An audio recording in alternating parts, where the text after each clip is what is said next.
யார் இந்த அருந்ததி ராய்? இன்னைக்கு இருக்கக்கூடிய தலைமுறை பலருக்கும் இவங்க யாருன்னு தெரியாது. இவங்க இந்தியாவில் இருக்கக்கூடிய மிக முக்கியமான எழுத்தாளர்களில் ஒருத்தர்.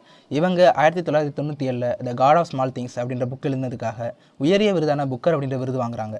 மேலும் இவங்க 1987 in which Annie give it those ones அப்படின்ற படத்துக்கு சிறந்த திரைக்கதை எழுதினதுக்காக இந்திய தேசிய விருது வாங்குறாங்க. அது 2015 திருப்பி இந்திய அரசிடையே கொடுத்துட்றாங்க. இவங்க தொடர்ந்து மனித உரிமைக்காகவும் மக்களோட பிரச்சனைக்காகவும் வலதுசாரி சிந்தனைக்கு எதிராகவும் பேசக்கூடியவங்க, அதுக்கு எதிராக போராடக்கூடியவங்க. இப்போ இவங்க மேல UAPA அதாவது தேச விரோதிகள் மேல போடக்கூடிய மிக பயங்கரமான சட்டத்தின் கீழே வழக்கு பதிவு செய்ய சொல்லி டெல்லியோட துணைநிலை ஆளுநர் அனுமதி கொடுத்துருக்காங்க. சரி, எதுக்கு இந்த வழக்குன்னு பார்த்தா 14 வருஷத்துக்கு முன்னாடி 2010 காஷ்மீர் மக்களோட விடுதலையை பற்றி அசாதி த ஒன்லி வே அப்படின்ற மாநாட்டில் பேசியதுக்காக தான் இந்த வழக்கு போடப்பட்டிருக்கு. பல அரசியல் தலைவர்களும் சமூக ஆர்வலர்களும் தங்களோட கண்டனத்தை தெரிவிச்சிட்டு இருக்காங்க.